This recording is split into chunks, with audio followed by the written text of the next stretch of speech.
Oke, terima kasih Pak Andu. Salam kenal juga untuk teman-teman yang lain yang bersedia mendengarkan.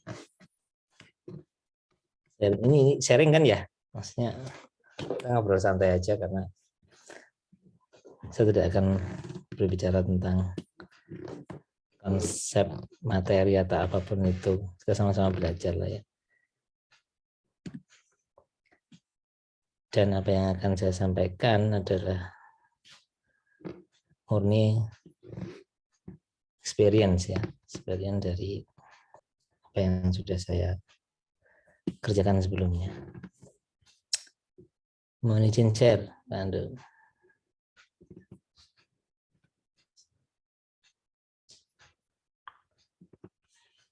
Sudah terlihat ya? Sudah, Pak. Oke. Baik, saya ambil topik ini karena kekuatan riset saya itu ada di data. Bagaimana kemudian data mampu memberikan insight ya, pada khususnya di dunia pendidikan dan pembelajaran. Makanya saya sebut di sini subtopiknya adalah computational support in student thinking, karena pendidikan dan pembelajaran ini dikhususkan pada digitalisasi aktivitas yang dilakukan oleh siswa. Karena digitalisasi itulah muncul data dan akhirnya data diolah dengan pendekatan komputasi. Oke, sebelumnya perkenalan dulu ya bagi yang baru. Sebenarnya saya gado-gado ya, Bapak ada Ibu dan yes, teman-teman sekalian. Di S1 ngomongin tentang kependudukan, di S2 ngomongin tentang medical imaging, di S3 ngomongin tentang pendidikan dan pembelajaran. Jadi campur sebetulnya. Satu-satunya hal yang masih linear itu adalah berkaitan dengan data mining. Itu aja. Kependidikan saya ngomongin tentang clustering di S1, kemudian di S2 saya ngomongin tentang klasifikasi begitu ya, berkaitan dengan identifikasi penyakit menggunakan data image, dan kemudian di doktoral ini juga kembali lagi ke data miningnya berkaitan dengan clustering. Jadi satu-satunya hal yang masih linear di expertise saya adalah berkaitan dengan data mining. Ngomongin tentang pekerjaan, sebelum lulus saya sudah jadi freelancer programmer. Jadi basicnya saya sebetulnya adalah programmer dari awal. Bahkan sampai lulus pun juga tergabung dalam software house sebetulnya. Sampai pada akhirnya saya jatuh cinta pada mengajar di sekitar pertengahan 2009 yang akhirnya kemudian saya mengambil master, dan setelah lulus master kemudian bergabung di UB, khususnya di Filkom sebagai dosen dan peneliti yang akhirnya di awal tahun ini di 2021 ini kepincut ke riset yang hanya tergabung di LIPI yang Oktober kemarin itu, di awal Oktober LIPI dan beberapa lembaga riset di Indonesia menggabungkan diri, ada 8 Batan, BPPT dan seterusnya, itu menjadi yang namanya BRIN atau Badan Riset dan Inovasi Nasional. Ya, otomatis sampai sekarang. Oke, itu sedikit tentang saya. Dan kalau dengan lihat di profil scholar saya, mostly saya memang ngomongin tentang data mining tools-nya menggunakan machine learning, dan akhir-akhir ini itu diimplementasikan pada dunia pendidikan umumnya di sana. Oke, saya akan mulai dengan quote dari Mbah Einstein yang menyatakan bahwa if we knew what we were doing, it wouldn't be called research. Boleh. Jadi termasuk kalau kemudian kita tidak tahu apa-apa gitu ya, sampai sekarang sebenarnya dalam riset saya mau ngapain sih? Ya itu udah riset gitu. Itu adalah sesuatu ketika kemudian teman-teman sekalian ini masih juga belum tahu apa yang mau diriset, ya itu bagian dari riset. Dan memang itu benar gitu. Sampai kemudian pada akhirnya menemukan apa yang mau diriset itu adalah merupakan bagian dari riset. Makanya saya sepakat dengan data science proses di sini bahwa kemudian apa yang harus kita lakukan pertama kali, tentu kita berangkat dari problem pasti. Ya. Kita riset itu sebenarnya mau menyelesaikan problem yang mana sih? Sebenarnya ada fenomena problem apa di dunia ini gitu. Sampai kemudian akhirnya kita harus melakukan riset. Jadi tanpa adanya problem ya riset tidak bisa dilakukan. Kita mau menyelesaikan permasalahan apa, kemudian harus meriset itu. Nah, kalau kemudian dan itu beriringan, ketika kemudian problem itu ada, pasti kita akan ada goal di sana dalam menyelesaikan, sehingga setting the research goal dalam data science proses pertama kali, dan ini menurut Sheehan ya dan kawan-kawan dalam bukunya Introduction to Data Science itu menyatakan bahwa pertama kali step adalah setting research goal. Jadi tahu betul apa yang harus dilakukan depannya. Mungkin di beberapa pertemuan sebelumnya sudah dibahas oleh Pak Ando ya, bahwa adanya research questions, adanya hipotesis dan seterusnya, itu benar gitu, dalam artian bahwa problem yang kemudian kita sampaikan itu kita mau menyelesaikan apa gitu, tujuannya apa. Ini yang seringkali dalam sebuah riset menurut saya, bahkan di dalam penulisan di paper itu masih sering saya temukan bahwa saya pengen mengerjakan ini gitu. So what gitu kan, apa urgensinya, kemudian apa problem yang akan diselesaikan, bahkan di situ tidak jelas goal di dalam paper yang dia tulis itu, dalam penelitian itu mau menyelesaikan permasalahan research question yang mana, itu nggak jelas. Dari situ bisa diketahui bahwa penelitian itu sebetulnya ya wis pokoknya aku syukur gawe gitu. Saya hanya sekedar pengen buat ya itu kalau sebelah saya bilang laporan aja gitu, bukan satu riset. Laporan dari suatu pekerjaan, padahal kan riset bukan seperti itu. Jadi ini yang menurut saya perlu digarisbawahi oleh teman-teman.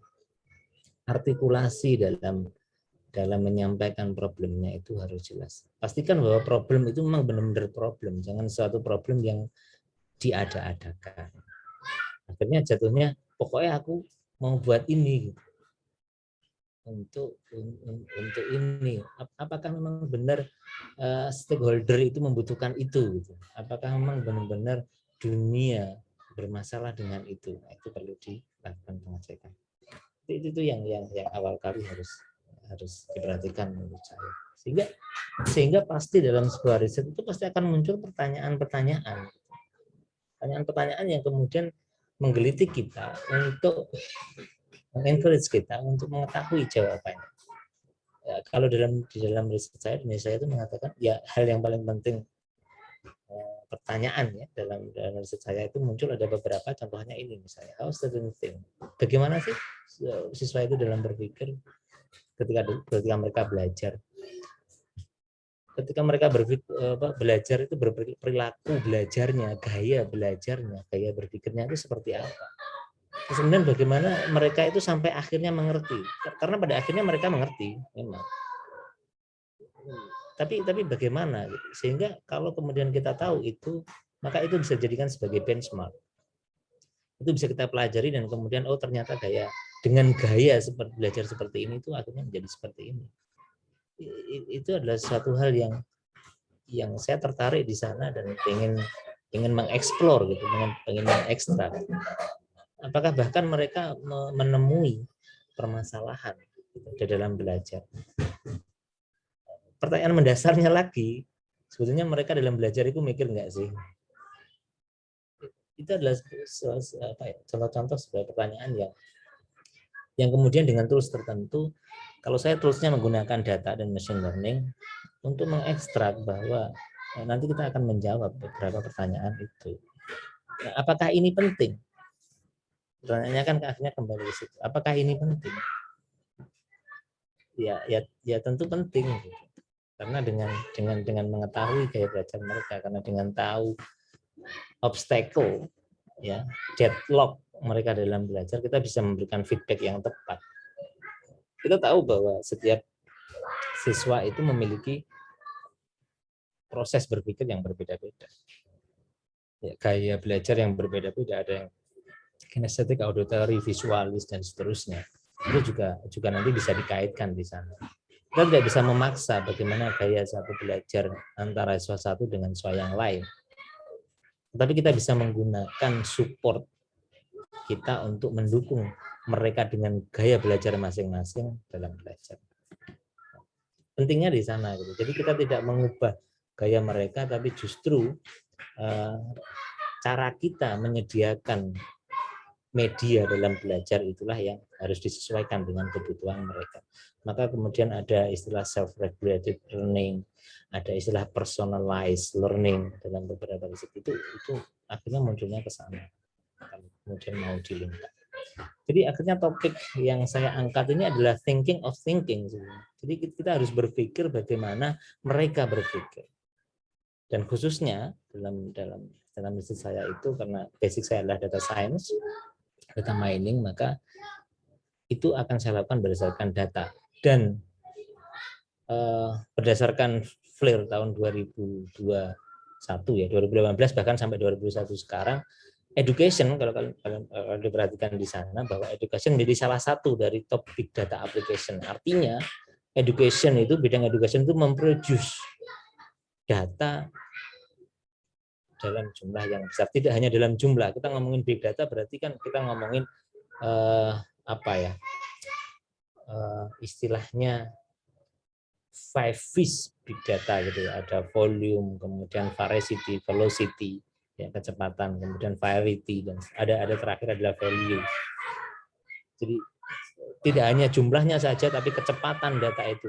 Kita tahu ada MOOCs ya, Massive Open Online Course, di mana setiap detiknya diakses dengan jumlah data tertentu.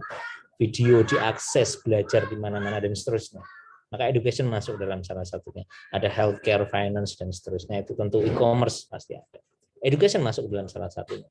That's why it is important to research.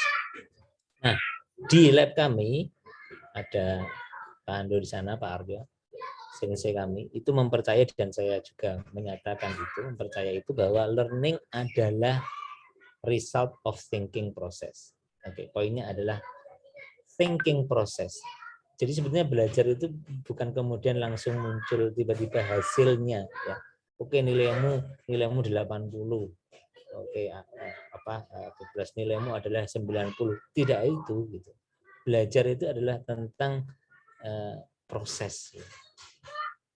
Dan teaching, kita sebagai teacher, instructor di sini adalah mendesain bagaimana kemudian siswa itu bisa belajar sesuai dengan level of understanding-nya. Kita mempromot student itu bagaimana mereka berpikir, supaya bisa berpikir, supaya mikir. Jadi arahnya apa ya? Apakah harus mengembangkan satu aplikasi? Pasti mengembangkan satu media informasi itu agar mereka mampu berpikir, mengeksplor. Nah, sehingga toolsnya adalah machine learning kalau di saya.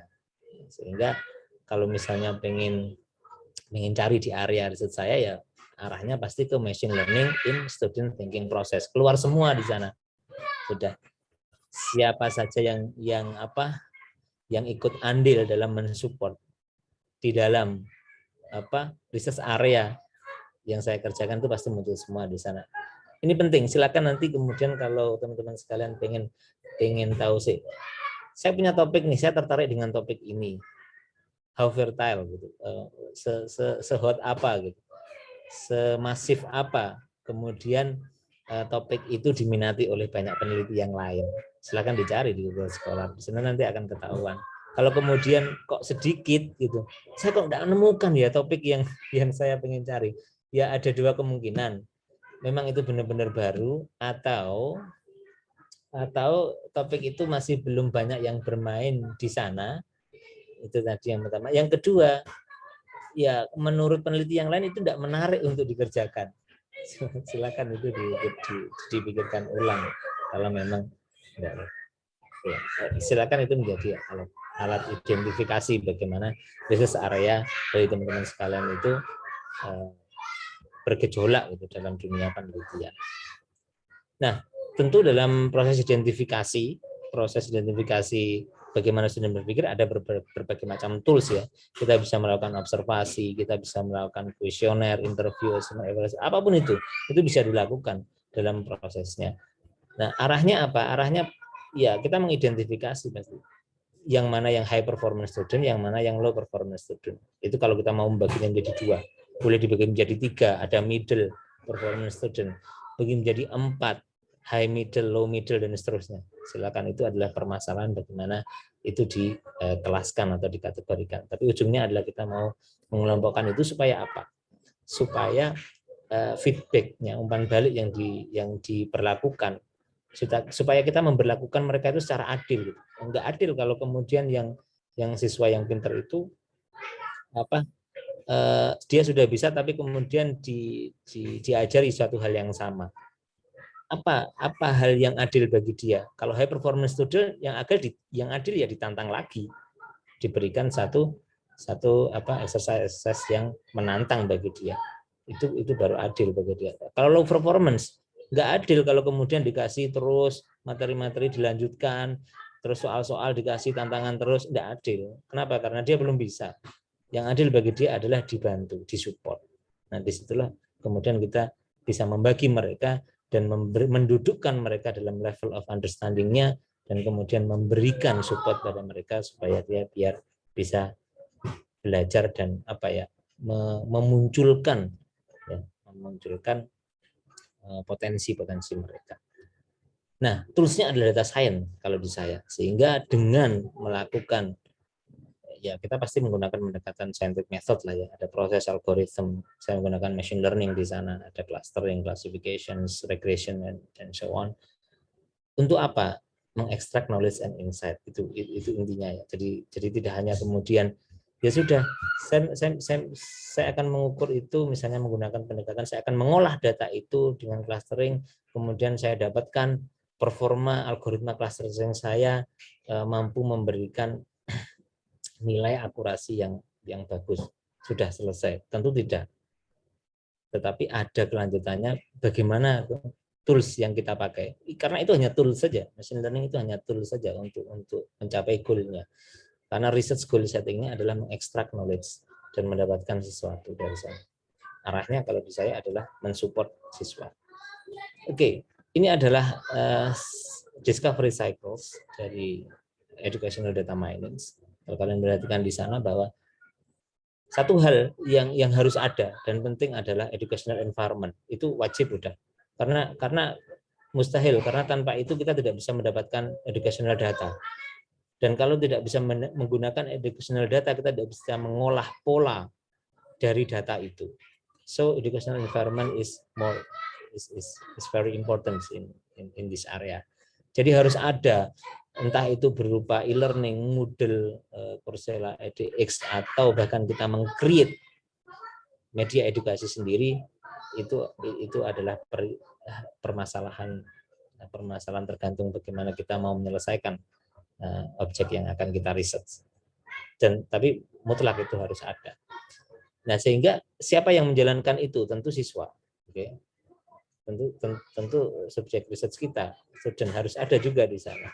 Nah, dari interaksi siswa itu di dalam educational environment muncullah educational data. Dari educational data itulah baru kita bisa melakukan pengenalan pola. pattern recognition, entah itu menggunakan toolsnya machine learning atau apa, sehingga muncullah yang namanya new knowledge. New knowledge inilah yang kemudian bisa di-share ke kedua belah pihak gitu, yang membutuhkan instructor untuk memberikan informasi bahwa kayak gini loh kondisi studentmu, atau bahkan kita bisa memberikan informasi itu ke students bahwa performamu itu masih segini, ayo tingkatkan gitu, ayo belajar lagi, kamu itu lemah di sini, silahkan belajar itu, dan seterusnya dan seterusnya. Kita bisa memberikan informasi itu pada kedua belah pihak. Nah, sejauh apa kita bisa memberikan informasi tergantung kita mau berada di level mana gitu. Apakah di level yang sangat kasar di mana kita tidak mendapatkan banyak informasi di sana, contoh misalnya daftar mata kuliah. Oke, mata kuliah diikuti oleh siswa ini. Sudah itu saja. Apakah itu bisa berarti? Ya, mungkin bisa berarti pada level tertentu gitu. Bahwa oh ya, siswa ini mengambil mata kuliah ini, siswa ini mata ini nilainya sekian. Oke, baiklah, kalau memang mau bermain di sana silahkan. Tetapi kalau mau bermain lebih detail lagi, itu akan lebih baik menurut saya. Ke dalam level yang sangat detail, yang sangat halus, di mana kita akan mendapatkan banyak sekali data. That's why big data masuk di sana. Maka semakin kita kemudian masuk ke dalam ranah yang lebih halus gitu, lama yang lebih detail, kita akan mendapatkan banyak data. Semakin kita bisa mendapatkan banyak data, maka kita bisa mendapatkan banyak sekali informasi dan pola yang bisa kita gali di sana. Bahkan sampai level event and actions. Setiap klik, let's say kita ngomongin e-learning, Moodle misalnya, setiap siswa itu login, kemudian setelah login dia ngeklik apa? Setelah mengklik apa, dia melakukan apa, membaca apa, bahkan setiap pembacaannya, apakah dia mengikuti video, videonya di pause enggak pada 1 menit tertentu, atau kemudian pada 1 menit tertentu kemudian dia menghilang dan seterusnya, idle time dan seterusnya. Setiap event, every single action itu direkam dan kemudian dianalisis sampai sejauh mana. Apakah mau bermain di sana? Tentu akan menghasilkan insight yang lebih banyak lagi.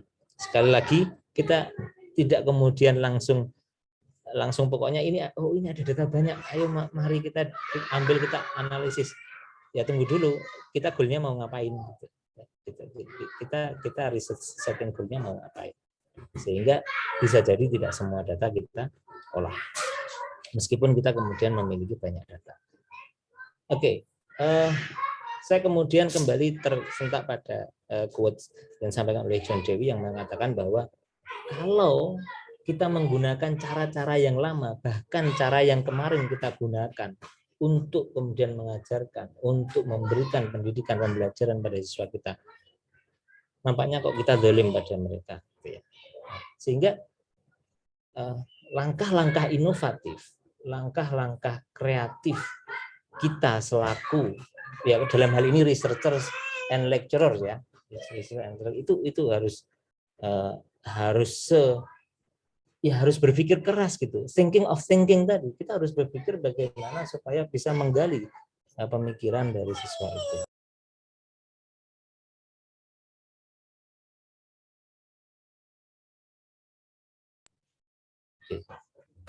Nah dari situ kemudian ya apa yang bisa kita lakukan? Ya kita harus meng-create gitu. Kita harus meng-create satu media yang educational environment tadi, yang akhirnya dengan inovasi educational environment tadi kita bisa meng-grabs ya, kita bisa mendapatkan banyak data, dan dengan data itu kita bisa manfaatkan untuk mendukung mereka. Salah satunya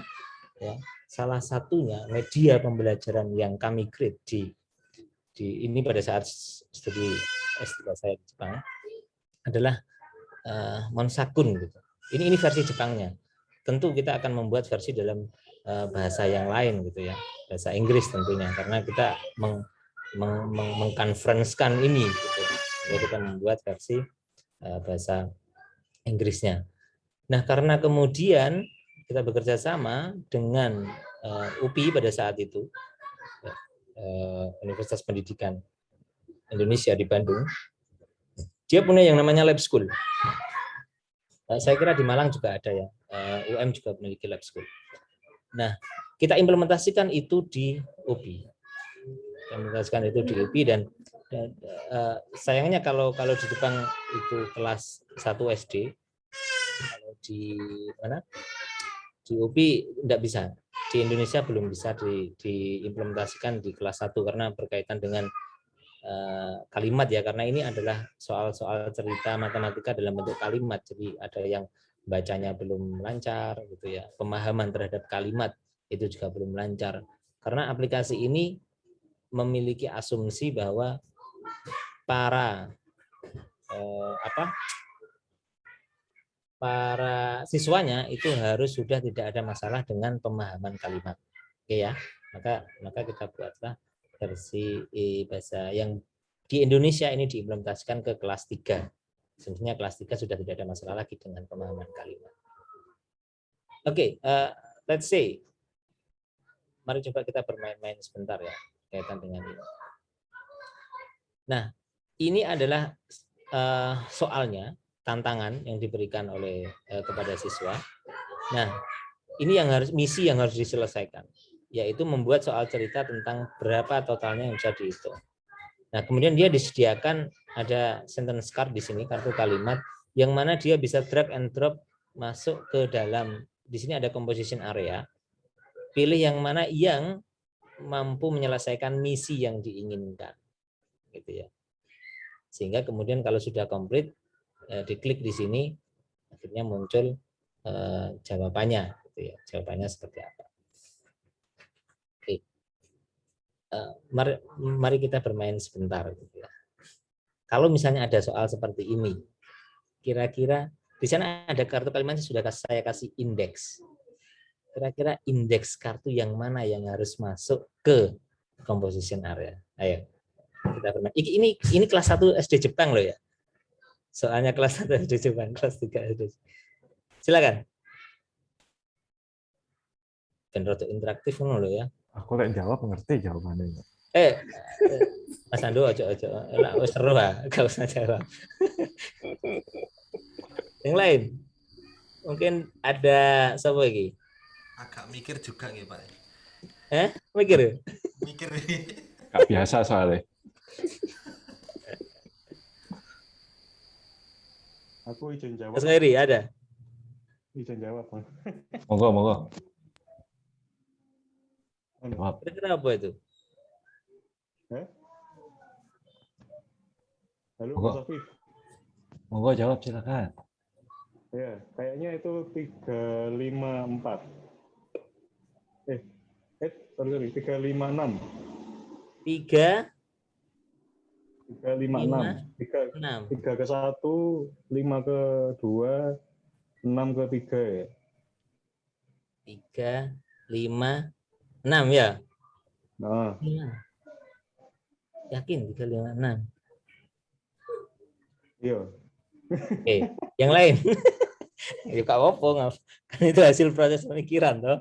Yang lain. Izin menjawab. Monggo, Pak. Langsung aja. 152. 152. Oh iya, Kak. Merah dan kuning. Oh iya. Oke. Kita buka ya. Yo, 152. Kelas JSD loh. Lu gak lulus kelas JSD loh kayak saja. Loh, ini baru level 1. Ini baru level 1. Gua dapat level 2 gitu. Level selanjutnya. Perbedaannya itu titik-titiknya enggak lagi di belakang, tapi di tengah. Ini tantangan yang lain lagi.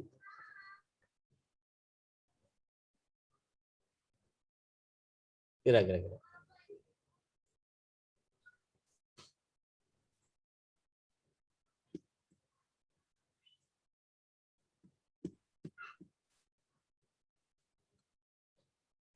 Berapa? 261.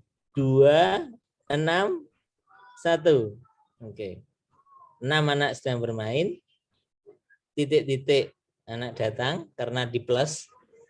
Kemudian ada 15, jumlahnya ada 15 anak sedang bermain. Oke. Wes, level selanjutnya. Level 3. Iku udah ada titik-titiknya. Ini enggak ada titik-titiknya. Tapi dia harus, ini kan cuma dua angka juga, enggak ada titiknya. Tapi harus ada 3 slot, tetap sama. Karena ini adalah soal aritmatika sederhana. Ayo.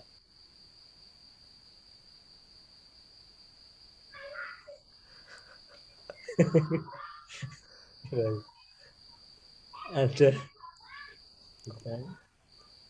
6 632 ya.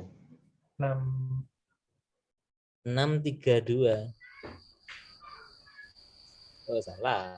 6 6 4 2.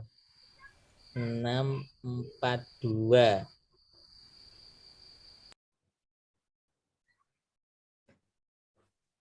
Iya, betul. 642. Jadi ada titik-titik. Jadi itu memang harus diubah dulu ya.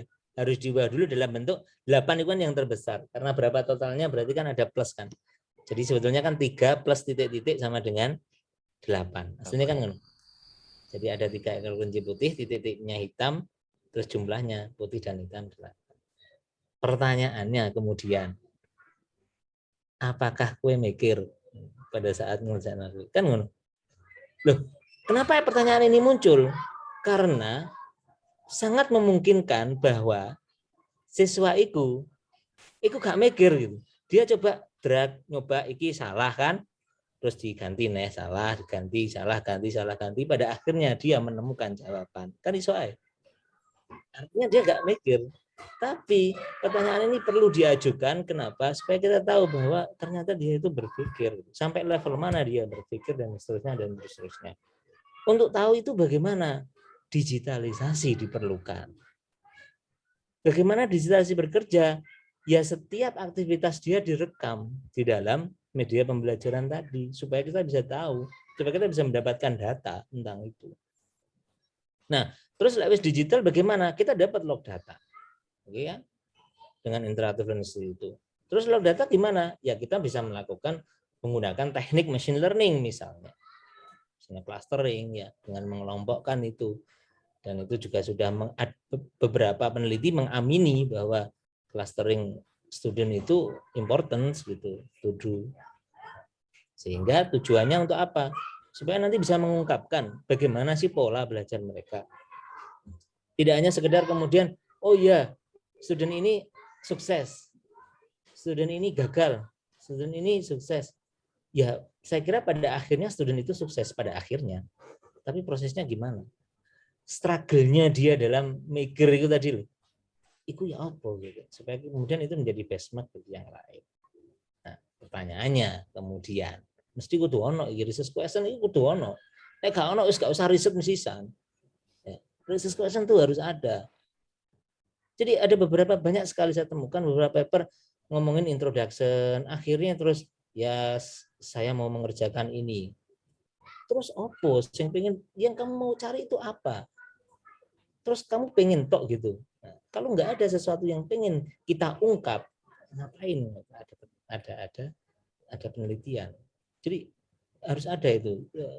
Pertanyaannya kemudian bagaimana pola siswa itu dalam menyelesaikan masalah. Jadi gini, apakah kamu mikir? Kamu yakin bahwa tadi dalam mengerjakan tadi mikir ya? Mikirmu kan di sini, di kepala. Bagaimana saya bisa tahu di dalam apa ya keruwetan mikirnya siswa itu di kepala itu bagaimana saya bisa tahu? Eksternalisasi dibutuhkan dalam bentuk digital tadi. Setiap langkah itu merepresentasikan cara berpikir. Itu aja. Kalau kemudian langkah-langkah itu diajari, ya itu kayaknya di luar ini ya.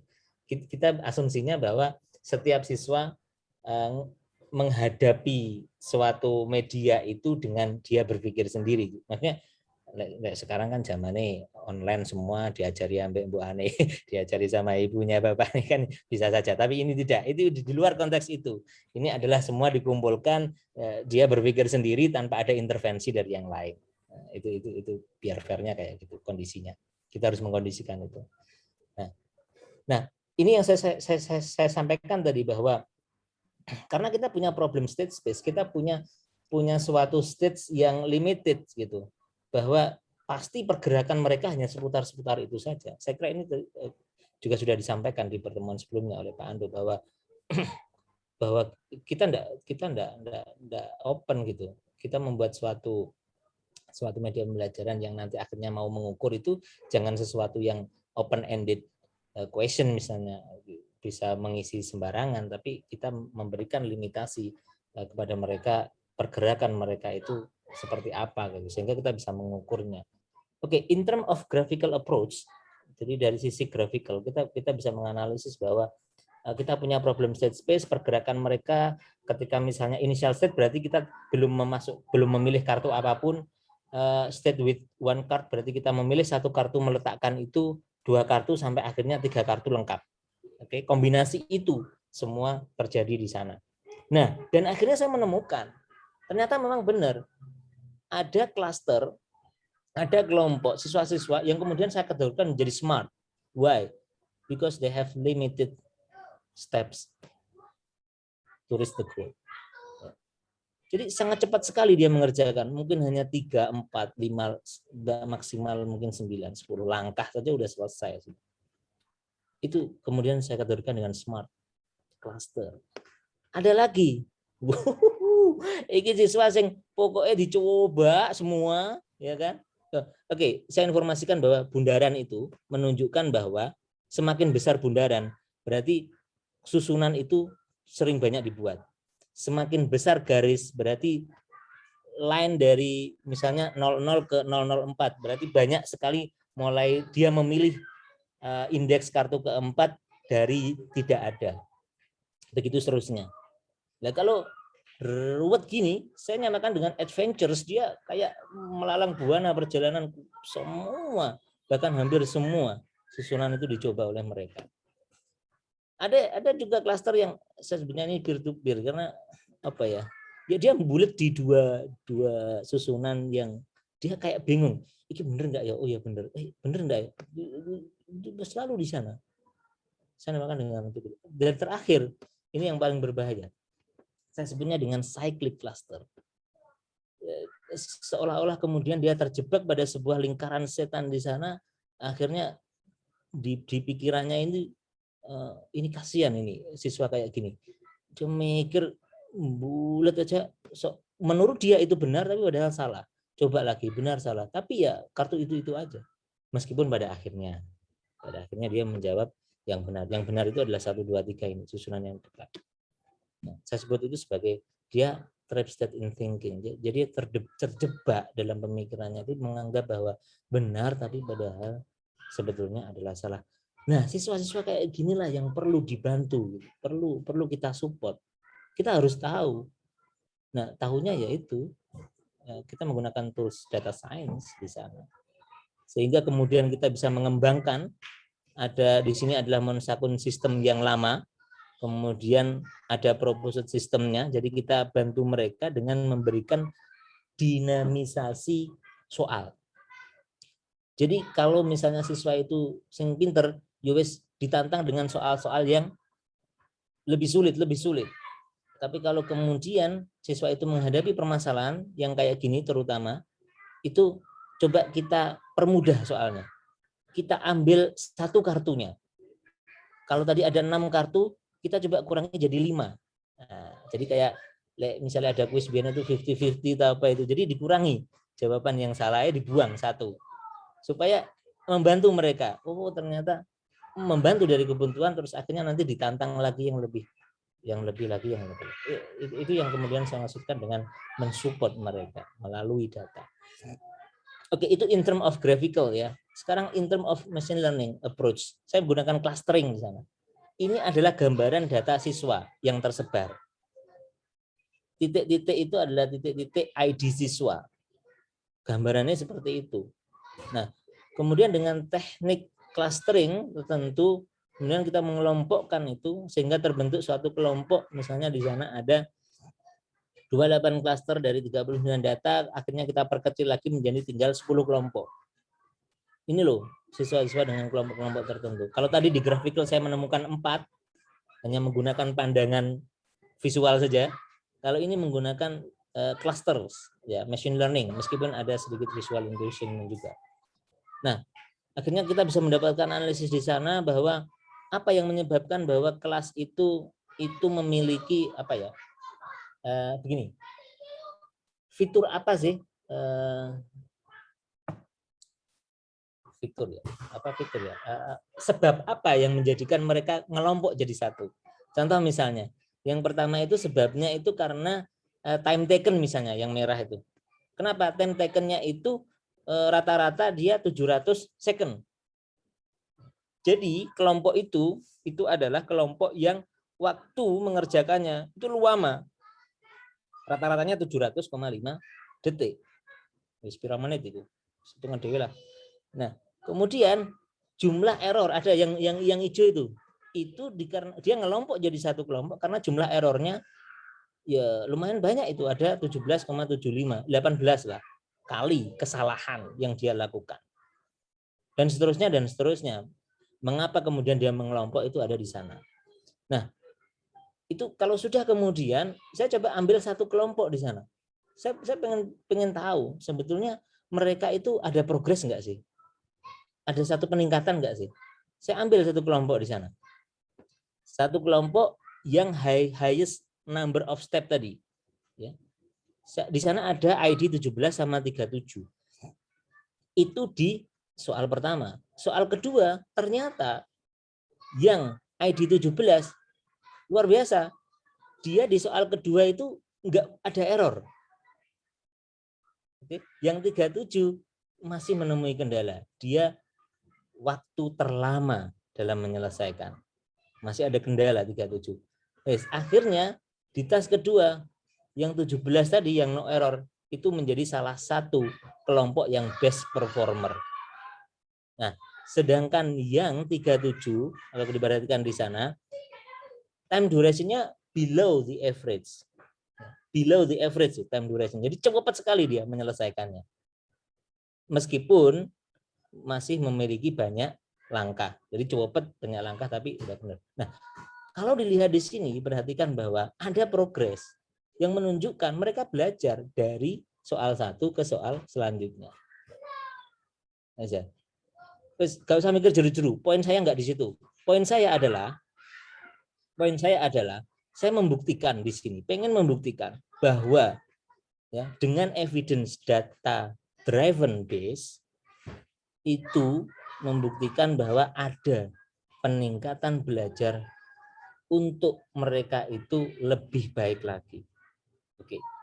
Poin saya lagi lebih pentingnya adalah bahwa dengan menggunakan data science, dengan menggunakan tool data science, saya mencoba memberikan support untuk kebutuhan siswa di bidang edukasi menggunakan machine learning. Di sana ada big data juga, otomatis harus ada learning objektif. Tentu kita goalnya mau mereka itu pinter opo gitu. Kompetensi apa yang kita tunjukkan di sana. Kita harus definisikan itu. Saya ingin menunjukkan itu saja, itu tadi cuma contoh, silakan sambil lalu, tentu nanti bidangnya akan berbeda dengan teman-teman sekalian. Nah, saya punya siklus di sini. Saya punya siklus. Itu sebabnya mengapa riset itu harus sustain, harus terus berlanjut. Gimana siklusnya? Dari media pembelajaran itu tentu kita implementasikan di kelas. Muncul data, data itulah yang diolah. Kemudian dianalisis. Terus hasilnya apa? Finding, kita sampaikan itu kepada guru. Iki loh kondisi siswamu. Iki loh kondisi posisi belajar. Maka strategi pembelajaran oleh guru itu akan diubah di dalam kelas. Terus untuk apa lagi? Tentu yang sudah saya lakukan tadi, untuk memperbaiki dari media pembelajaran ke versi-versi selanjutnya agar lebih baik. Yang dulunya tidak ada dinamik task misalnya menjadi ada lebih dinamis dan seterusnya. Dan itu bulat terus. Itu diimplementasikan di kelas, pasti muncul data yang baru, pasti akan muncul informasi yang baru, temuan yang baru lagi. Bulat terus. Itulah kemudian mengapa siklus penelitian itu perlu ada dan akhirnya ini menjadikan riset menjadi terus menerus. Gak ono ente karena permasalahan pasti ada. Durung nanti ini kita belajar pada online, ya kan, online belajar tidak di kelas. Tentu implementasinya tidak di kelas lagi, tapi online. Bagaimana nanti pengaruh faktor-faktor intervensi yang lain. Wis, sekarang nah, akhirnya satu hal yang penting lagi, kalau sudah ada siklus di sana, coba untuk menentukan satu proyek pekerjaan ikut di mana. Apakah di pengembangan medianya kah, implementasi di kelasnya, apa penggalian pola yang saya lakukan tadi, atau yang mana? Silakan ditentukan itu. Sehingga kalau sudah ditentukan, pasti jenengan akan punya yang namanya roadmap. Ini silakan dibuat. Misalnya dari tahun sekian-sekian sudah apa? State of the art-nya 2005-2011 kalau yang saya ya, itu sudah melakukan penelitian tentang analisis di awal. Terus tahun berikutnya ngapain? Saya mau mengembangkan ini. Terus berikutnya ngapain? Ini dan seterusnya dan seterusnya. Goalnya apa? Harus ada tahun 2023 terbentuk sebuah sistem pembelajaran digital interaktif dan adaptif. Kita punya milestone di sana. Sehingga kita punya apa ya? Punya target. Ndak kemudian ada topik ini kok apa ya melok rono ya. Sini ikut sana lagi. Akhirnya ndak punya arah dan tujuan. That's why it is so important. Jadi akhirnya selalu saya tekankan ketika saya menyampaikan ini pada guru gitu ya. Karena harus ada kolaborasi dengan guru. Sama sekali ini tidak mengubah, sama sekali apa yang saya kerjakan ini tidak mengubah keberadaan dari seorang guru, bahkan dosen seperti kita. Tapi justru ketika dosen dan guru itu memegang teknologi, mengetahui bagaimana mengolah data dengan pendekatan data. Sekarang kan usumnya data, ngomong orang-orang KB dikaitkan dengan data science. Saya juga mau mengaitkan itu. Nah, ini salah satu contohnya saya mencoba mengaitkan itu dengan data science. Maka itu akan menjadi sesuatu yang transformasional. Baik, saya kira itu yang bisa saya sampaikan. Silakan kalau ada yang ingin ditanyakan dan disebutkan. Terima kasih. Wah. Sorry ya, kecepatan gak? Enggak.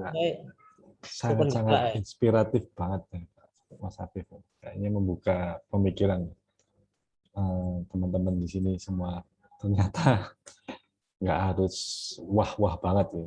Kadang-kadang memang teman-teman kita sebelumnya itu mikir aplikasi itu harus yang memiliki semua hal, artinya ya, sehingga banyak yang terjebak di sana, nggak bisa mengembangkan ke dalam hal-hal yang seperti ini. Oh, ternyata data yang dipakai di aplikasi itu ternyata bisa diolah gitu, menjadi penelitian tersendiri. Itu yang sebenarnya menjadi pembuka pikiran teman-teman sekalian semua.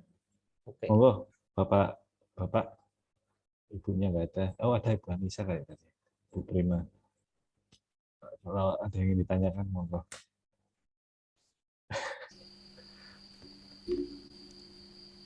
Izin masuk, Pak. Monggo, Pak. Ya, saya Pak Afif, terima kasih.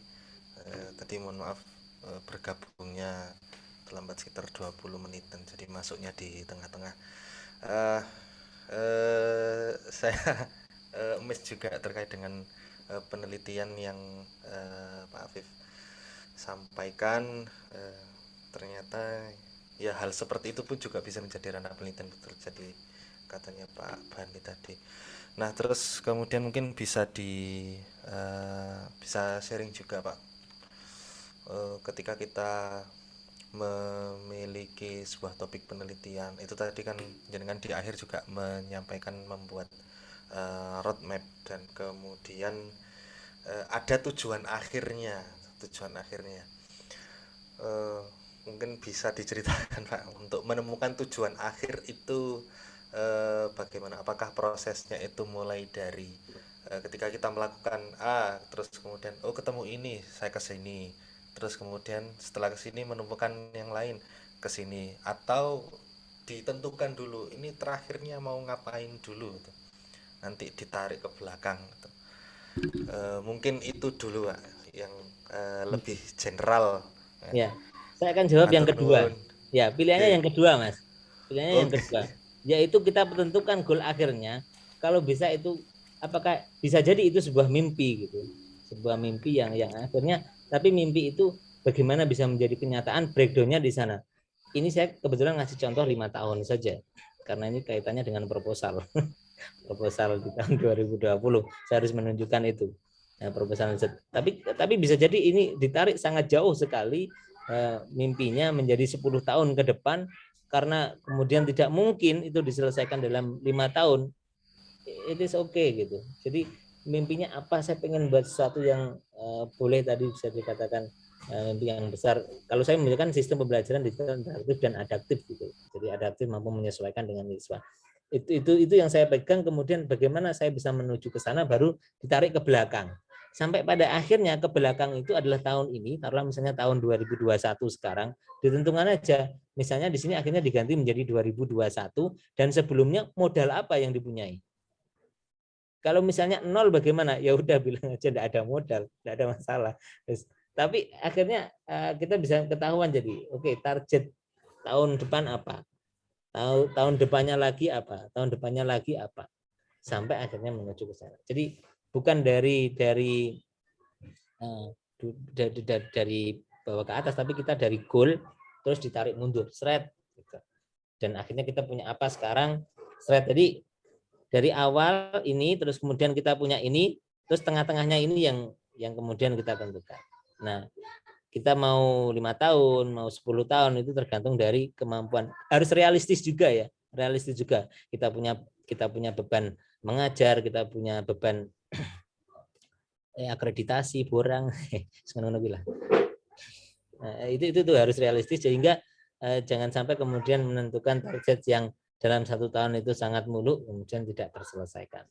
Nah, di sini sebagai contoh di sini 2020 ini saya mengajukan 2 topik karena memang ada dua skim penelitian yang saya submit gitu. Satunya di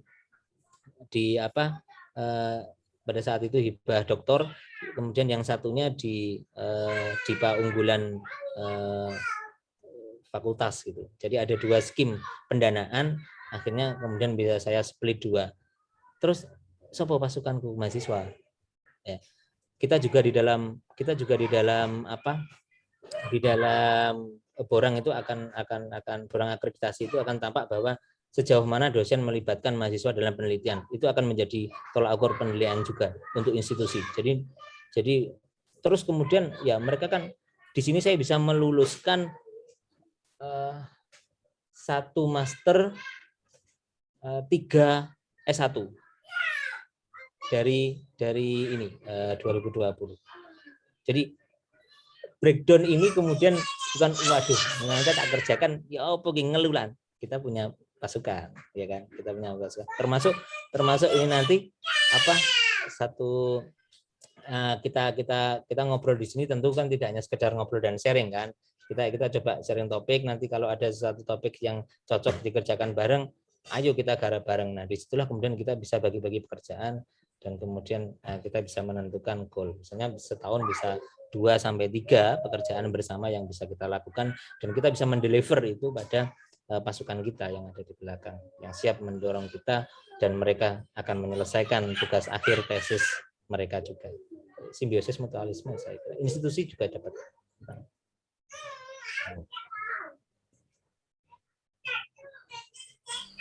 Ya masih aku saiki di lembaga riset kan bekas nah tadi ya ero. Jadi ero lah. Masih ya, kan nanti juga tetap gabung Pak Afif ya. Walaupun berseberangan dengan BRIN, nanti kan tetap bisa ditarik sedikit lah. Biar nggak lepas. Ditarik akeh ya Kak. Oh ya wes, nanti tak ikat ambek MOU loh ambek.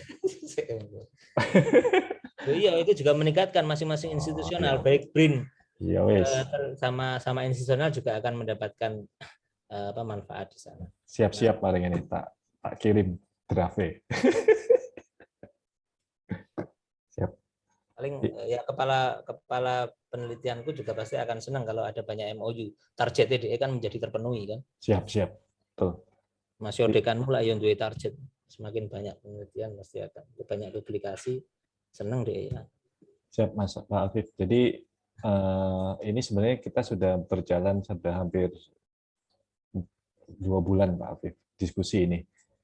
Kita diskusi mencari topik ya, sambil belajar gitu, sambil sharing dari Mas Afif. Nanti ada Mas Aryo juga akan sharing gitu. Harapannya nanti teman-teman bisa dapat terbuka roadmap, nanti disaringan lagi ke Pak Afif, ke Pak Aryo. dan nanti bisa saling terlibat, harapannya begitu. Dan saya yakin kemarin juga judulnya teman-teman juga bagus-bagus Pak Afif, cuman kayaknya kurang pede gitu, kurang pede dengan topiknya. Kayak gini ini kan jadi semakin pede harusnya nanti teman-teman itu ternyata bisa dibawa ke sini. Saya yakin kok, saya sangat yakin kita nanti akan kolaborasi secara nyata.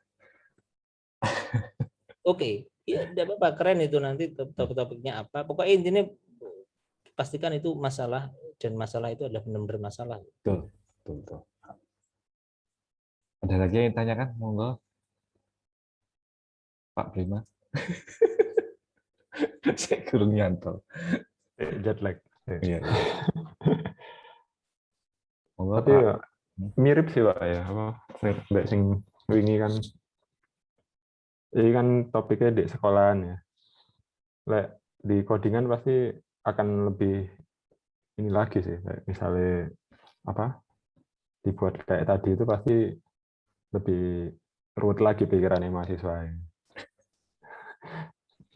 Ini menarik juga jadinya. Jadi kudu tak cepakno ikune ya. Log data. Log data ya. Betul. Harus Pak Prim. Siap. Di log data termasuk tadi yang Mas Afif bilang itu. yang sampai event aja dia ngapain ngeklik itu kalau bisa ditangkap juga ya. Tahu. Iya. Klik ngedrag.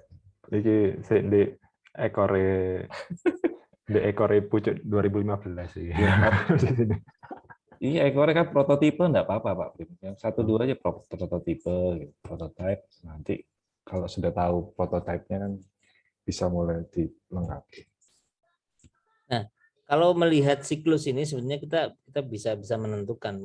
Ya, kalau kita ngomongin di sini pasti kita harus membuat toolsnya dulu sebelum bisa kemana-mana.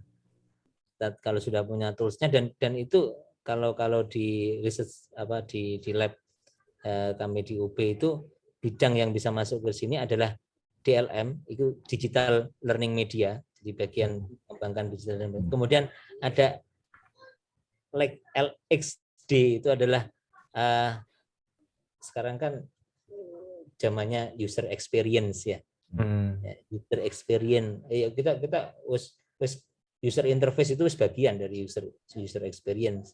Ada user experience learning design, namanya LXD.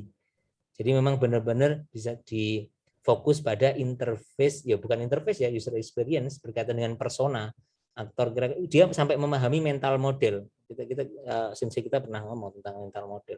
Mental modelnya si siswa itu dalam menghadapi media pembelajaran itu seperti apa, itu dikaji di sana. Termasuk adalah AIDM itu. Jadi Artificial Intelligence and Education and Educational Data Mining. Jadi termasuk di sana masuk. Sampai kemudian kalau kita ngomongin implementasi di kelas, kita ngomong HCID, Human Centers. Ini kaitannya dengan apa ya? Komputer interaksi. Pandu implementasikan kok ada control group, kemudian eksperimental group. Nah, itu grupnya tuh. Kalau kemudian masuk ke educational data, itu EMIS itu Educational Management Information System, gawe kayak sistem akademik gitulah, hubungannya yang gawe e-learning dan itu masuk ke sana bidangnya. Dan kemudian itu bisa mensupport ke database. Intinya kalau sudah ada data ini di database, nah itu kita bisa bermain itu educational data mining, artificial intelligence dan seterusnya. Itu adalah ranah-ranah bagaimana bisa bermain di sana. Ini menarik nih sebenarnya. Sebenarnya yang roadmap Mas Afif bikin ini juga sama juga saya buatkan ya. Jadi pertama prototipe, kedua penambahan fungsi, terus nanti larinya ke educational data mining, terus di learning analytic, terus sampai nanti ya adaptive learning ya terakhir ya. Maksudnya AI karena ada beberapa di kami di lab kami itu dia sama sekali enggak ngerti data mining, tapi dia senangannya bangun sistem informasi manajemen gitu. Jadi ya sudah, dia akan bermain di area sini gitu, di area EMIS sini gitu. Silahkan, tidak ada masalah. Dan bahkan datanya itu nanti akan kami manfaatkan di yang suka data mining itu. Jadi sistem SIACAT, SIAM kayak gitu-gitu. Itu kan juga enggak jauh dari, ya itu memang kan bagian edukasi kan, tapi cuman sistem manajemen informasi, bukan untuk pembelajaran ya, untuk administratif. Tapi ada, ini menjadi lebih keren ketika pembelajaran Yono, administratif yo lengkap di sana. Jadi nanti bisa ketahuan, ternyata iki kena opo kok apa dia low performance. Ternyata ada kaitannya opo misalnya orang tuanya sing iki mesti kaitan dengan biografi, terus kaitannya dengan mungkin lokasinya, oh dia berasal di daerah yang sedang rawan apa bencana atau apa. Nah, itu kan ketok di sana. Itu kan ngomongnya administratif. Jadi korelasi ya, mau menghubungkan. Iya, jadi ada data yang berkaitan dengan kognitif, ada data yang berkaitan dengan akademik, ada yang non akademik kan. Nah, informasi itu makin lengkap kita punya. Sembuh risetnya gak karu-karuan ngomongnya. Siap. Apa Pak? Kemarin kan sempat nyoba juga apa? Yang punyanya Pak Aryo itu kan ngambil konsep-konsep ya. Punya Pak Pani kan juga membuatkan apa kayak keyword terus menghubungkan keyword itu sama keyword lainnya itu hubungannya kayak gimana. Itu tak coba kayak ngajari adikku di kampung ya. Ya hal itu kan baru, maksudnya baru ada dan tak tanyain guru mau ngajari ya apa. Ya kontekstual kayak gini lah, ada slide apa diceritain gitu. Tapi begitu tak coba gini sih pakai ada apa keyword yang diekstrak dari satu paragraf terus dikonekkan hubungannya kayak gimana. Mirip kayak risetnya Pak Pani lah sama Pak Aryo. Nah, itu ya responsnya lumayan. Maksudnya lebih, tapi nggak riset ya, nyoba kok. Ternyata yang kayak gitu belum diadaptasi sama guru juga sebenarnya. Jadi mungkin bisa ini juga sih. Jadi peluang juga untuk yang bagian edukasi tapi yang di sekolah-sekolahan SD SMP. Terus ono mana ini aku nyoba itu Pak, ono gaya belajar masing-masing orang itu ternyata bisa beda. Jadi ono sing senengannya didemokan, ono sing senengannya diceritakan, ono sing senengnya itu lihat, ono sing senengnya nyoba. Nah, itu kira-kira di kita ini nanti bisa masuknya di sebelah mana ya Pak?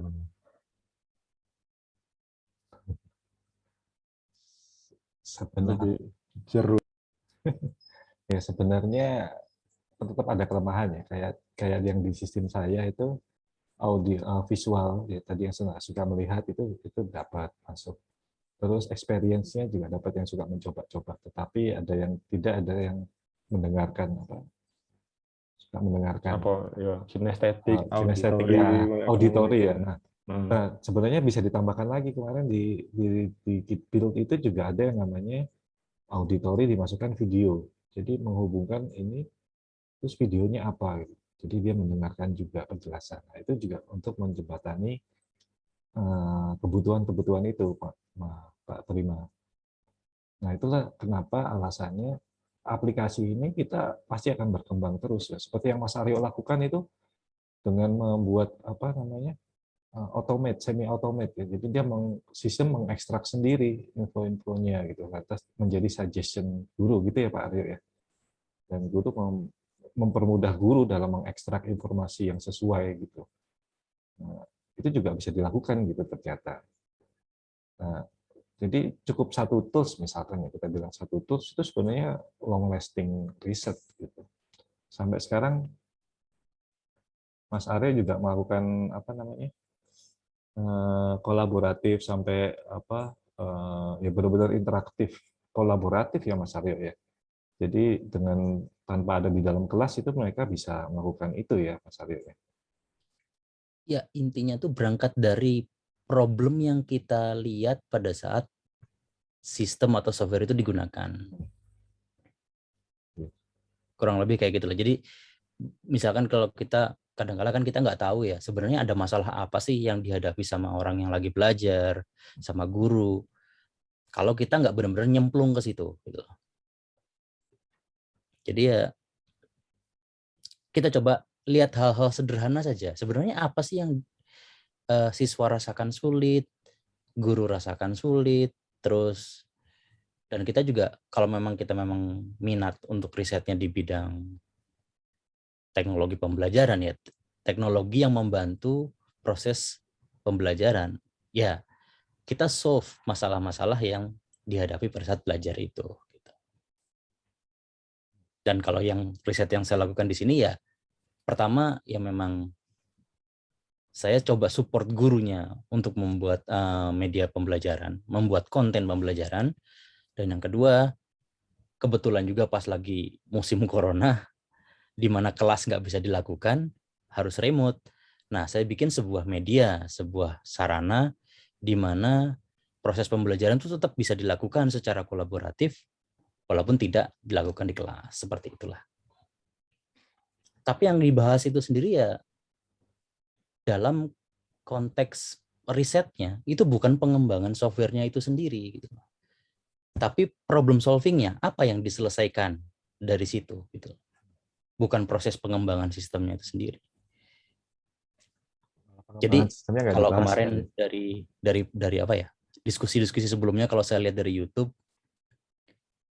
rata-rata kan kalau dosen atau researcher yang sudah lama berkecimpung di bidang software development atau software engineering, rata-rata kan judulnya design and development, yang dibahas bikin softwarenya, yang diuji softwarenya dan seterusnya.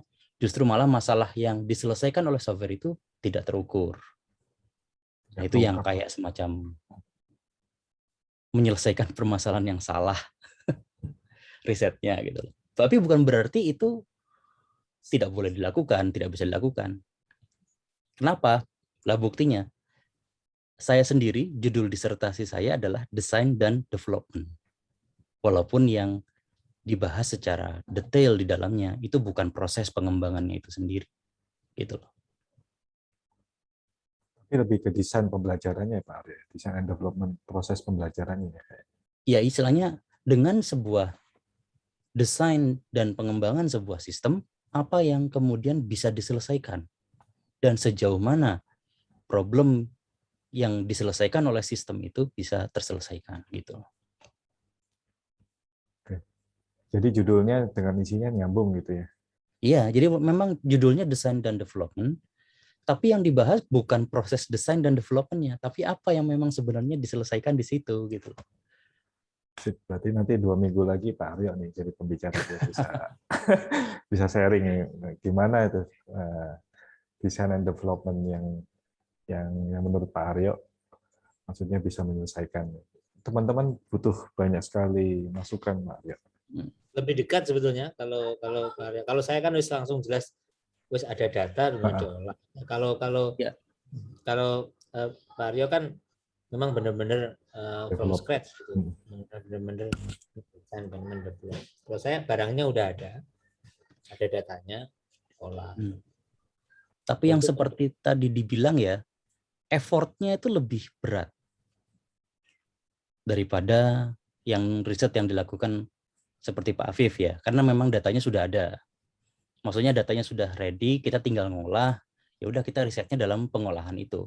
Tapi kalau saya kan memang design dan development, berarti yang saya lakukan adalah selain menganalisis, saya juga mengumpulkan datanya. Gitu. Repotnya di situ gitu. Jadi effort untuk risetnya lebih berat. Ya tadi kalau memang kita punya pasukan, ya berdayakan pasukan itu. Gitu. Atau semedi langsung sekolah gitu ya, semedi. Ini Pak Ridwan. Tanya Pak. Silakan Pak Dian. Pak Subi. Tadi kan bahas terkait data ya Pak. Ini kan kalau boleh dibilang kan masih baru mau buat kan alatnya. Pasti kan nanti di proses awal itu pasti collecting data. Nah, yang saya bingungkan itu data apa saja yang sekiranya dibutuhkan. Jangan sampai apakah nanti awal sudah semuanya ada diambil atau memang ada batasnya. Kalau misalnya kita data dikumpulkan semua kan juga nanti jadinya banyak atau bagaimana. Penentuan data apa aja yang sekiranya butuh di collect, mungkin seperti itu. Aryo, coba. Itu kan mulai dari awal tuh. Yeah. Kalau saya kan sudah ada datanya. Mungkin Pak Aryo itu benar-benar mulai dari awal, Terus kemudian ini harus menentukan data mana yang harus saya ambil untuk saya analisa, kan ngono ya. Coba Pak. Oke. Aku dulu juga punya pertanyaan yang sama persis, wes. Aku bikin sistem. Aku mau collect data. Data apa yang tak kumpulin? Ya, kalau kita berangkatnya langsung dari situ, nggak ketemu jawabannya. Kenapa? Ya sama seperti design and development itu. Saya bikin software, lalu softwarenya buat apa? Gitu loh. Maka, tarik mundur lagi. Sebenarnya masalah apa yang mau saya selesaikan? Nah, untuk bisa menyelesaikan masalah itu, saya butuh data apa? Itulah yang dikolek. Gitu loh. Jangan khawatir, masalah apa ya, kayak sekarang saya cuma kolek data A, data aktivitas siswa, misalkan jumlah klik gitu aja lah. Simple. Count jumlah klik. Ternyata kurang gitu loh. Kita lakukan sebuah pilot project, pilot eksperimen lah. Kita cobain ke 1 orang, 2 orang. Lalu kita coba analisis datanya. Oh, ternyata kurang, saya butuh data lainnya. Ya sudah, kita collect data lainnya. Gitu. Itu kalau cara yang benar. Tapi dulu saya kalau memang melakukan pilot eksperimen terus-menerus untuk ngembangin data, ngumpulin data, ya nggak selesai riset saya gitu loh. Akhirnya apa? Saya mikir apa yang bisa saya kumpulin dulu. Terserah nanti ke depannya bisa dipakai, mau dipakai atau enggak. Yang penting apa yang bisa saya capture, saya capture.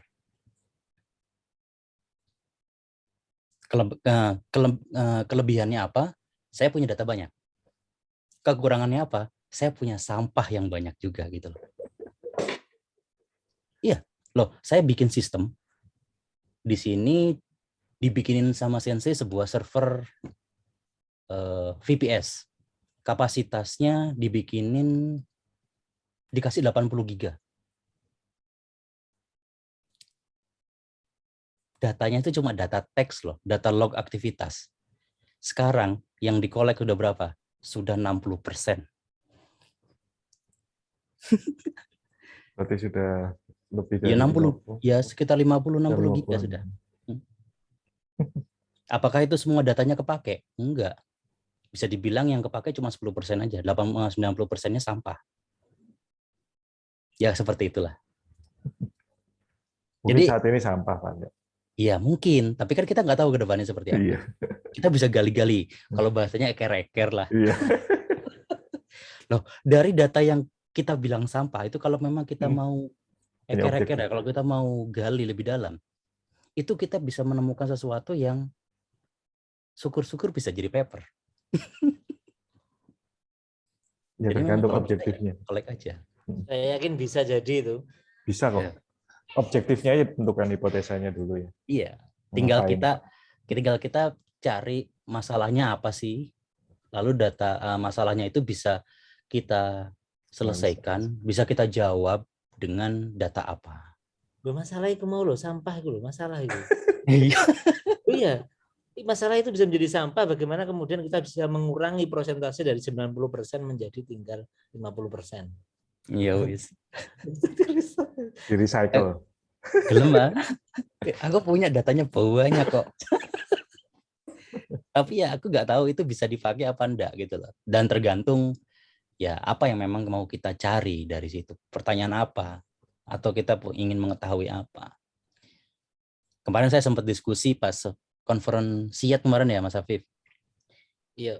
Kira-kira kalau data yang bisa kita analisis dengan machine learning itu seperti apa? Nah, jawabnya Mas Afif simple. Jadikan itu sebuah angka. Kalau data itu bisa diubah menjadi sebuah angka, maka itu bisa kita analisis. Gitu aja.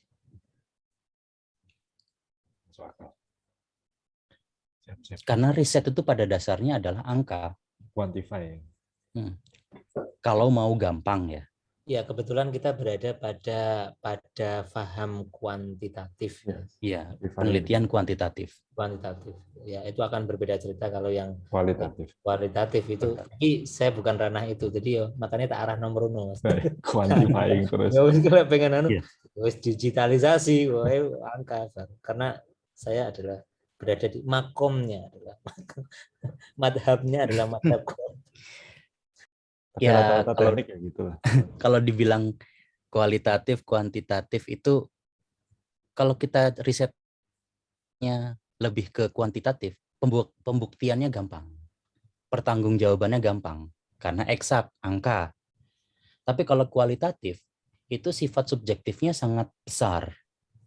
Lalu bagaimana sesuatu yang subjektif tadi itu bisa menjadi objektif? Itu tantangannya di dalam riset kualitatif. Lebih sulit memang kualitatif. Collecting datanya gampang, tapi melakukan Ya. ininya yang sulit. Ya contohnya kalau misalkan kita dapat data dari hasil kuesioner atau wawancara. Itu kemudian mau dibuktikan, dipertanggungjawabkan gimana gitu loh. Kan bisa aja dia ngarang, bisa aja dia cuma Asal sekedar jawab. asal ngomong atau gimana. Nah, itu yang harus diubah menjadi objektif tanpa angka. Gimana caranya? Ya itu tantangannya kalau riset kualitatif. Betul. Kalau bisa jadi angka ya udah wes kita analisis. Senjatanya apa? Kita bisa main clustering atau machine learning, atau misalkan kalau memang datanya banyak, kita bisa main secara statistik. Sepakat. Seperti itu. Sampai jam berapa lagi? Jam 9 aja enak ya. Malam-malam kasihan Mas Aryo di sana udah jam 11. musim dingin lagi, kasihan nanti nyalain heaternya kebanyakan. Agus kerukupan nih. Oh, musim dingin. Oh, wes. Adem. Di sini sudah 52 ya. 5 derajat sudah. Yang dingin. Heater. Iya, nggak heater. Nggak heater mata. Aku wis ngetik, aku wis gak iso ngetik loh keyboard iki. Kaku. Iyalah dingin lah pasti. Jadi mending ke lab aja lah, cari AC penghangat gratis. Ya, jadi supaya lebih aktual, mungkin bisa langsung kita mungkin bisa cari topik apa gitu ya, Masnya, yang sekiranya nanti dan akhirnya nanti bisa dikonsulkan gitu. Ya, kalau misalnya saya punya topik ini Pak, itu opo gitu. Jadi lebih real, lebih realistik. Sebenarnya sudah ada Pak Afif, cuman ya? Okay. Kita butuh masukan-masukan banyak dari sudut pandang yang mana sehingga roadmap-nya itu bisa, artinya gini, tahun ini tuh teman-teman semua sudah bikin prototipe, artinya bukan bikin ya, merencanakan membuat prototipe terhadap suatu konsep pembelajaran. Jadi titik awal nolnya itu dibuat dulu ya. Nah, setelah itu kan kita butuh untuk ini nanti mau diapain, termasuk tadi pertanyaan Pak Sugi, nanti data ini harus gimana dikumpulkan, termasuk Pak Prima juga, aku bisa ini. Nah, dari situ nanti mau dibawa kemana? Nah, itu nanti akan satu cycle setelah Pak Aryo, nanti teman-teman bakalan banyak tanya. Nanti akan. Oke, berarti wis jelas ya, agendanya wis jelas. Sudah jelas, Pak. 2 minggu ke depan Pak Aryo. Tanggal piro rek iku rek? 2 minggu ke depan itu insya Allah tanggal 26 November. Yo karek pembicaraan lah. Isone kapan? Ya wis, oke, insya Allah lah ya. Nggak solid tanggal 22 sampai tanggal 25. ICCE. ICCE. Tapi online. Tapi ya itu Kamis kan, Jumatnya. ICCE-nya online kan? Online. Online. Online. Jadi kan nggak terlalu capek juga harus mungkin. Nah, aku ngadain workshop masalahnya. Tapi hari pertama sih. Nah, justru sebenarnya saya juga tertarik nih ICCE, apa ada topik apa di ICCE. Nah, bisa ada titipan-titipan nih, ada workshop apa gitu. Nah, kebetulan di sini ada Pak Agung tuh yang punya minat di gamification. Kalau nggak salah di ICCE itu ada gamification. Saya kemarin ya ada. Siapa tahu Pak Aryo bisa insight ada apa gitu gamification di sana sampai apa gitu, bisa di sharing mungkin lah ya kalau ada tertentu. cobalah nanti kulihat ya. Soalnya aku masuknya ke ini kemarin, submit ke CSCL, Computer Supported Collaborative Learning. Iya, Jadi enggak, nggak ke gamification-nya. iya, kan kalau nggak salah ada workshop-workshopnya tersendiri Pak Aryo di ICCI nanti. Nah, workshop itu ada tentang gamification, ada tentang collaborative learning, ada tentang ini. Nah, siapa tahu nanti Pak Aryo ngikut ke gamification, ngelihat aja gitu. Ya ntar coba ya dilihat seperti apa. Setahu saya sih gitu nanti. Mudah-mudahan sih bisa nyuri-nyuri lah sedang ngetren apa sih gitu. Bisa sharing sekalian gitu. 2 minggu ke depan. Mudah-mudahan. Nggak ada yang pengen nyoba submit tuh buat tahun depan ke situ ICCI. Loh, saya mau coba Pak Aryo. Conference rasa jurnal. Iya memang. Dan Ngeri itu, ngeri. ngeri ya. Apalagi IEID ya. EID. IEID. Yang Eropa 2 tahun sekali ya. Pengen juga sih. Ya, ICCI tapi target awalnya ICCI insya Allah tahun depan lah saya mulai mau coba submit. Amin. Mudah-mudahan bisa ketemu nanti dengan Pak Afif dan Mas Aryo dan Sensei. Tanggal 26 ya. Oke. Atau nanti Pak Aryo bisa cari yang kapan, tapi teman-teman kan bisanya kemarin akhirnya Jumat malam karena kesibukan masing-masing Pak Aryo. Ya kalau nggak bisa nanti ya Jumat berikutnya atau kapan bisa di schedule. Nggak apa-apa sih. Insya Allah bisa sih. Tapi nanti dilihat ya. Aku nggak tahu, belum cek lagi jadwalnya. Berarti sementara 9.30 ya? Sorry, jam 7.30. Iya, nggak apa-apa, 7.30. Ya, anak kono lah ya 9.30. Iya benar. Iya. Kalau jam 7 kayaknya teman-teman banyak yang agak jam 7 malam agak Ya sholat Isya sih lah. Iya, makanya enak jam 7.30. Sebenarnya sih belumnya jam 8 Pak Aryo, cuman karena saya mikir ada Mas Aryo di sana, beda 2 jam kasihan. Nggak apa-apa sih. Jadi saya majukan jam jam 7.30. Bangunnya bisa agak molor-molor. Aku subuh jam 6 kok. Iya. Weteng. Ya udah kalau gitu Mas Aryo fix ya, bisa sharing dan mudah-mudahan nanti pesertanya akan lebih banyak lagi. Ya paling nggak mungkin rencanaku sih nggak terlalu bahas tentang kit build-nya, tapi mungkin aku rencananya bakal nyampaikan tentang disertasiku aja. Jadi secara garis besar tuh kenapa kok risetku tuh judulnya bisa Design and Development walaupun tidak terlalu membahas tentang proses design development-nya. Itu lebih menarik sekali Pak Aryo. Terima kasih banyak. Oke, teman-teman semua terima kasih banyak sudah meluangkan waktunya untuk diskusi. Mudah-mudahan tetap istiqomah. 2 minggu lagi kita ketemu dengan pembicaranya Pak Aryo mengusung tema desain dan development. Mudah-mudahan bermanfaat semuanya. Mas Pak Afif, terima kasih. Mudah-mudahan bisa bergabung terus Pak Afif ya. Ini sekaligus undangan nih Pak Aryo. Nanti Pak Didi juga mau saya undang, tapi karena beliau masih baru sampai, kasihan. Jadi nanti minggu depan, 2 minggu lagi saya undang insya Allah. Bersuun sangat sedaya. Assalamualaikum warahmatullahi wabarakatuh. Selamat beristirahat dan selamat malam. Salam. Assalamualaikum warahmatullahi wabarakatuh.